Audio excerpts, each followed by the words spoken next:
प्रधानमंत्री नरेंद्र मोदी કરી રહ્યા છે સંબોધન સીધા જોડાઈશું। समय पर निवेश मिलने पर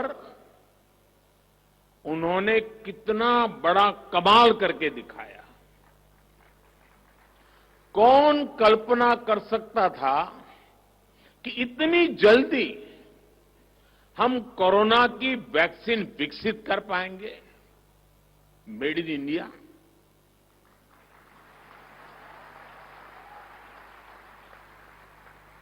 इनोवेशन और इन्वेस्टमेंट किसी भी क्षेत्र का सामर्थ्य कई गुना बढ़ा देता है। अब समय आ गया है कि आयुष क्षेत्र में भी इन्वेस्टमेंट को ज्यादा से ज्यादा बढ़ाए जाए। आज का ये अवसर, ये समिट इसकी एक शानदार शुरुआत है।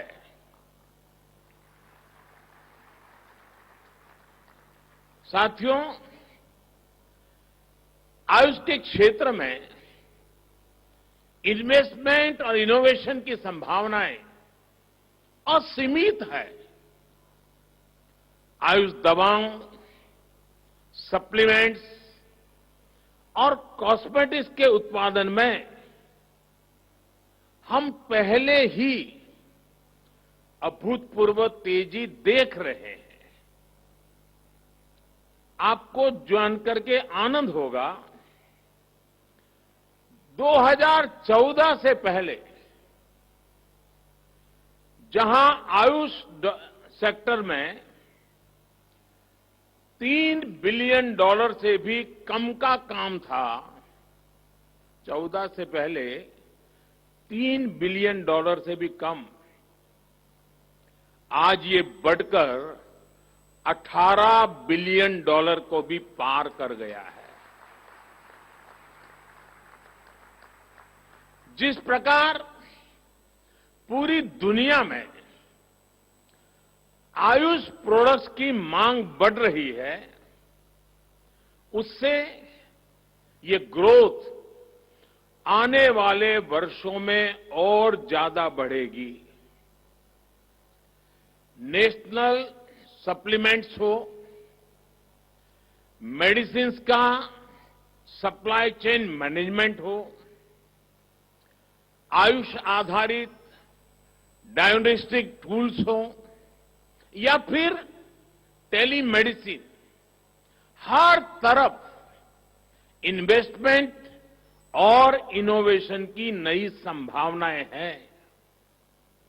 साथियों, आयुष मंत्रालय ने ट्रेडिशनल मेडिसिन क्षेत्र में स्टार्टअप कल्चर को प्रोत्साहन देने के लिए कई बड़े कदम उठाए हैं। कुछ दिन पहले ही All India Institute of Ayurveda के द्वारा विकसित की गई एक इंक्यूबेशन सेंटर का उद्घाटन किया गया है, जो स्टार्टअप चैलेंज आयोजित किया गया है। उसमें भी जिस प्रकार का उत्साह युवाओं में देखने को मिला है, वो बहुत ही एनकरेजिंग है। और आप सब मेरे नौजवान साथी तो ज्यादा जानते हैं कि एक प्रकार से भारत का स्टार्टअप का एक स्वर्णिम युग शुरू हो चुका है। एक प्रकार से भारत में आज यूनिकॉर्न्स का दौर है। साल 2022 में ही, यानी 2022 को अभी 4 महीने पूरे नहीं हुए हैं, साल 2022 में ही अब तक भारत के 14 स्टार्टअप्स यूनिकॉर्न क्लब में जुड़ चुके हैं।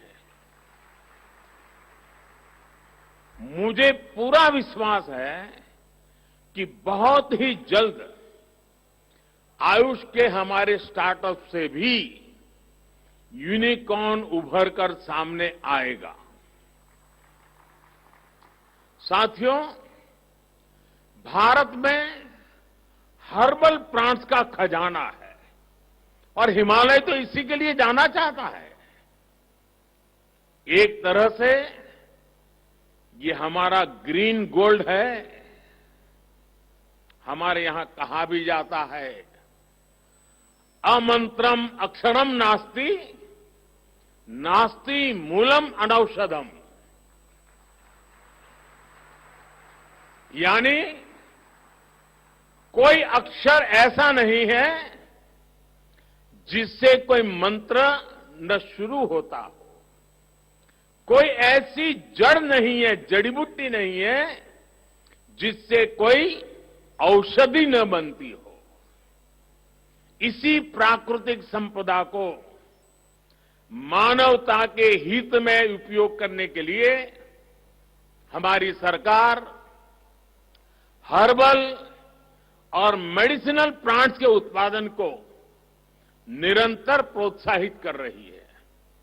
साथियों, हर्ब्स और मेडिसिनल प्लांट का उत्पादन किसानों की आय और आजीविका बढ़ाने का अच्छा साधन हो सकता है। इसमें एम्प्लॉयमेंट जनरेशन का भी बहुत स्कोप है। लेकिन हमने ये देखा है कि ऐसे प्लांट्स और प्रोडक्ट्स का मार्केट बहुत लिमिटेड होता है, स्पेशलाइज होता है। बहुत जरूरी है कि मेडिसिनल प्लांट्स की पैदावार से जुड़े किसानों को आसानी से मार्केट से जुड़ने की सहूलियत मिले। इसके लिए सरकार आयुष ई मार्केट प्लेस के आधुनिकीकरण और उसके विस्तार पर भी बहुत तेजी से काम कर रही है। इस पोर्टल के जरिए हर्ब्स और मेडिसिनल प्लांट की पैदावार से जुड़े किसानों को उन कंपनियों से जोड़ा जाएगा जो आयुष प्रोडक्ट्स बनाती हैं। साथियों, आयुष प्रोडक्ट्स के निर्यात को प्रमोट करने के लिए भी बीते सालों में अभूतपूर्व प्रयास हुए हैं। दूसरे देशों के साथ आयुष औषधियों की परस्पर मान्यता पर बल दिया गया है। इसके लिए हमने बीते सालों में अलग अलग देशों के साथ 50 से अधिक एमओयू किए हैं। हमारे Ayush experts bureau of Indian standards के साथ मिलकर आईएसओ स्टैंडर्ड्स विकसित कर रहे हैं। इससे आयुष के लिए 150 देशों से भी अधिक देशों में एक विशाल एक्सपोर्ट मार्केट खुलेगा। नमस्कार, હું છું ભૂમિ જાની અને આપ જોઈ રહ્યા છો વીટીવી ન્યૂઝ। સીધા જ જઈએ પ્રધાનમંત્રી મોદીના સંબોધનમાં। साथियों, जब हम आयुर्वेद की बात कर रहे हैं तो मैं आज आपको एक बड़ी अहम जानकारी देना चाहता हूं। मैं अपने एक मित्र और केनिया के पूर्व राष्ट्रपति राइला ओडिंगो जी के और उनकी बेटी रोज मैरी का भी जिक्र करना चाहता हूं। Rosemary, are you here? Yes, she is there.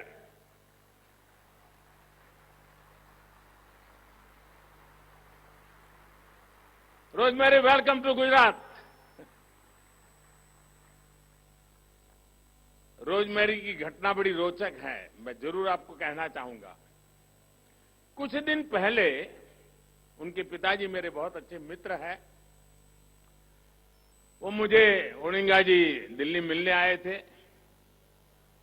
रविवार का दिन था और हम भी काफी देर बैठने का तय करके, क्योंकि कई लंबे अरसे के बाद हम दोनों मिले थे। तो उन्होंने मुझे रोजमेरी की जिंदगी में जो बड़ी मुसीबत आई, बड़ी अनेक प्रकार से वो बहुत भावुक हो गए थे और रोजमेरी की जिंदगी की मुसीबत का बड़ा जिक्र करते हुए उन्होंने मुझे कहा कि रोजमेरी की आंख में कुछ तकलीफ हुई थी और उसकी एक सर्जरी हुई थी। शायद उसको ट्यूमर का प्रॉब्लम था ब्रेन में और उसकी सर्जरी हुई थी। और उस सर्जरी में रोजमेरी ने अपनी आंखें खो दी, वो देख नहीं पाती थी। आप कल्पना कर सकते हो, जिंदगी के इस पड़ाव में आंखें चली जाए, इंसान हताश हो जाएगा, निराश हो जाएगा। और एक पिता के नाते मेरे मित्र ओडिंगा जी ने पूरी दुनिया को छान मारा। वो केनिया के बहुत बड़े वरिष्ठ नेता थे, उनके लिए विश्व में पहुंचना कोई कठिन काम नहीं था। विश्व का कोई बड़ा देश ऐसा नहीं होगा जहां रोजमेरी का उपचार न हुआ हो, लेकिन रोजमेरी की आंखों में रोशनी वापिस नहीं आई। आखिरकार उन्हें सफलता भारत में मिली, और वो भी आयुर्वेद उपचार के बाद। आयुर्वेद का उपचार किया गया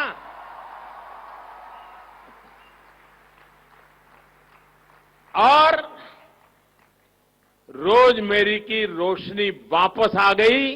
वो आज देख रही है, जब उसने पहली बार अपने बच्चों को फिर से देखा तो मुझे ओडिंगा जी बता रहे थे, वो पल उसकी जिंदगी की स्वर्णिम पल थी। मुझे खुशी है कि रोजमेरी भी आज इस समिट में हिस्सा ले रही है। उनकी बहन भी आई है, उसकी बहन तो ट्रेडिशनल मेडिसिन में ही अब तो पढ़ा रही है, और कल शायद वो अपने एक्सपीरियंस भी आपके साथ शेयर करने वाली है। साथियों, 21वीं सदी का भारत दुनिया को अपने अनुभवों, अपने ज्ञान, अपनी जानकारी साझा करते हुए आगे बढ़ना चाहता है। हमारी विरासत पूरी मानवता के लिए विरासत की तरह है। हम वसुधैव कुटुंबकम वाले लोग हैं। हम दुनिया का दर्द कम करने के लिए कृत संकल्प लोग हैं। सर्वे संतु निरामया, यही तो हमारा जीवन मंत्र है। हमारा आयुर्वेद हजारों वर्षों की परंपरा, हजारों वर्षों की तपस्या का प्रतीक है। और हम तो रामायण से जो सुनते आए हैं, लक्ष्मण जी बेहोश हो गए तो हनुमान जी हिमालय लौट आए और वहां से जड़ी बूटी लेके गए। आत्मनिर्भर भारत तब भी था।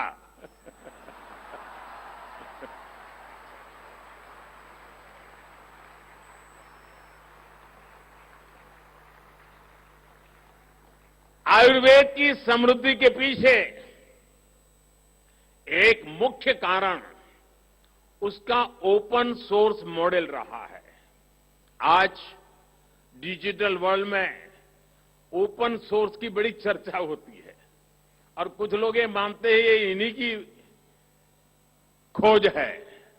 उन्हें मालूम नहीं है इस मिट्टी में हजारों साल से इस ओपन सोर्स की परंपरा रही है, और आयुर्वेद पूरी तरह उस ओपन सोर्स परंपरा से ही विकसित हुआ है।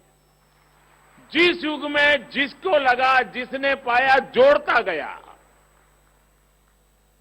यानी एक प्रकार से आयुर्वेद विकास की मूवमेंट हजारों साल से चल रही है।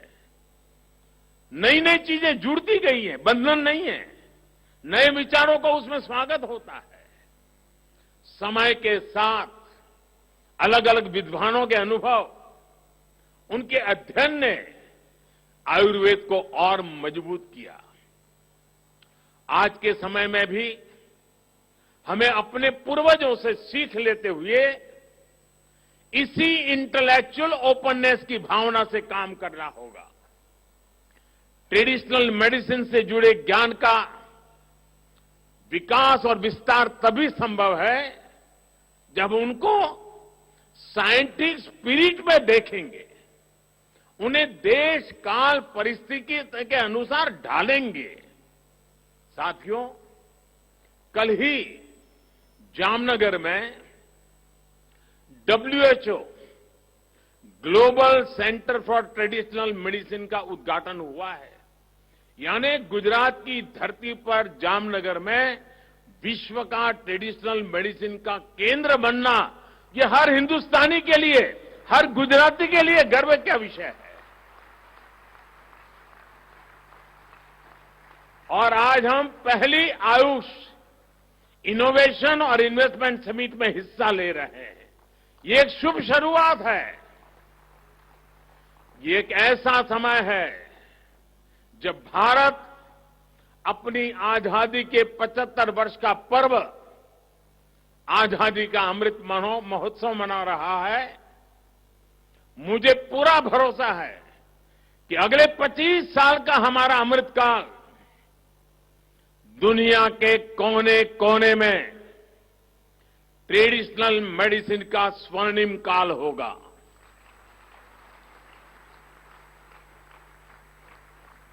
आज एक तरह से विश्व भर में ट्रेडिशनल मेडिसिन के नए युग का आरंभ हुआ है।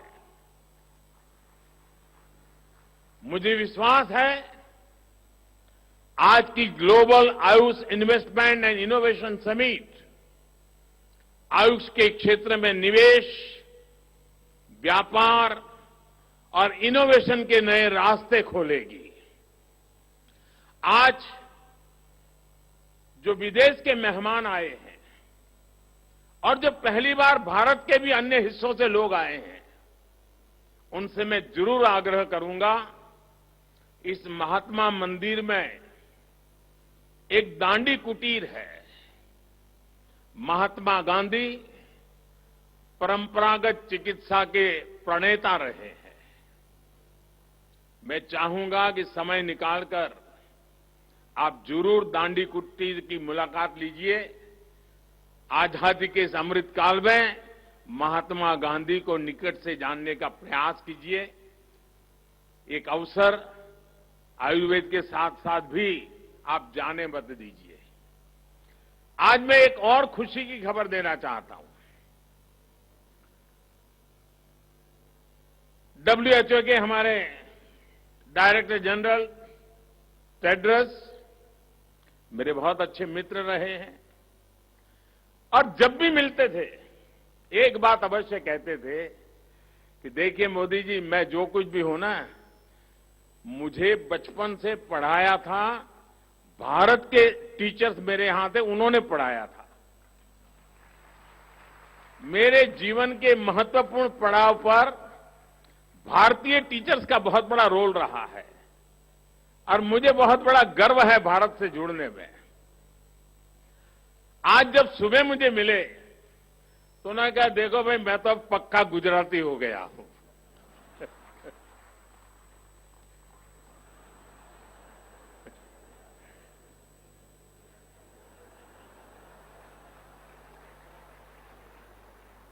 तो उन्होंने मुझे कहा कि अब मेरा नाम गुजराती रख लो।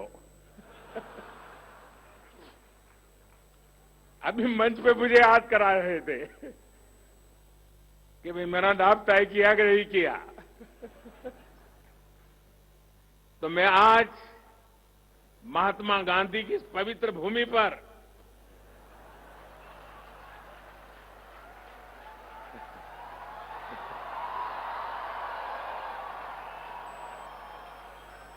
मेरे इस परम मित्र को गुजराती के नाते तुलसी भाई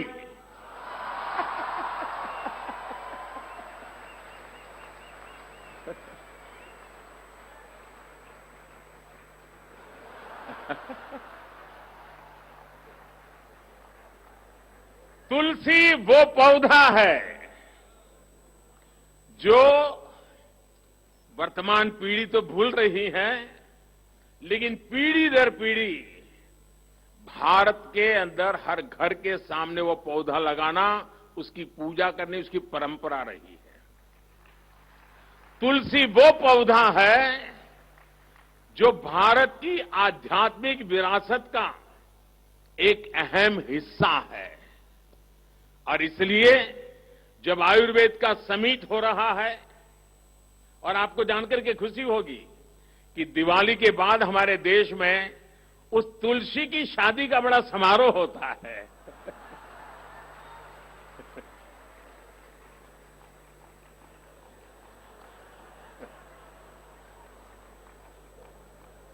यानी आयुर्वेद से जुड़ी हुई है तुलसी। और जब गुजराती है तो बिना भाई के बात नहीं चलती है। और इसलिए आपका जो गुजरात के प्रति लगाव बना है, हर बार कुछ न कुछ गुजराती बोलने का आपका प्रयास रहा है, आपको जिन गुरुजनों ने शिक्षा दी है उनके प्रति आप लगातार श्रद्धा भाव व्यक्त करते रहे हैं। इस महात्मा मंदिर की पवित्र धरती से मुझे आपको तुलसी भाई कह करके पुकारने में विशेष आनंद हो रहा है।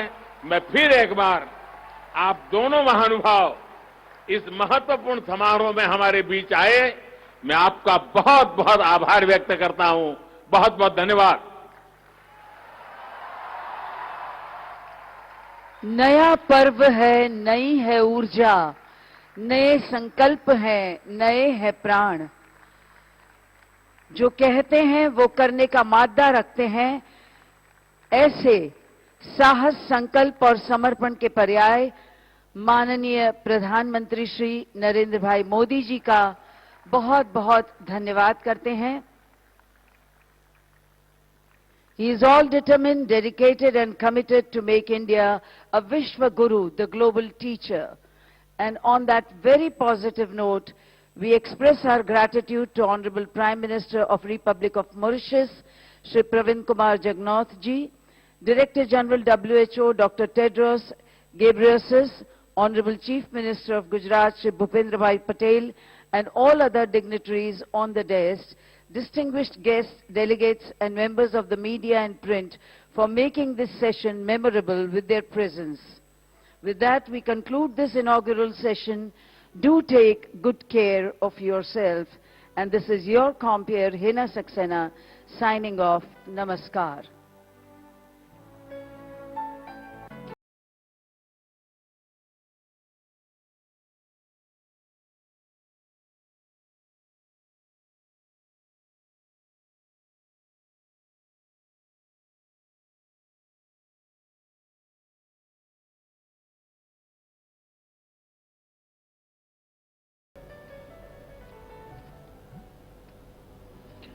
પ્રધાનમંત્રી નરેન્દ્ર મોદીના હસ્તે ગાંધીનગર ખાતે ગ્લોબલ આયુષ ઇન્વેસ્ટમેન્ટ સમિટનું ઉદ્ઘાટન કરવામાં આવ્યું અને આ સમારોહની સમાપ્તિ થઈ છે। 3 દિવસ સુધી આ ઇન્વેસ્ટમેન્ટ સમિટ છે તે ચાલવાનું છે, જેની અંદર વિવિધ લોકો ઉપસ્થિત રહેવાના છે। ખાસ કરીને પ્રધાનમંત્રી મોદીના હસ્તે તેનું ઉદ્ઘાટન છે તે કરવામાં આવ્યું છે અને આયુષ ક્ષેત્રની અંદર ભારત એ વિશ્વ ફલક પર નામ ઉજાગર કરે તેના માટે એક પ્રયાસ કરવામાં આવી રહ્યો છે।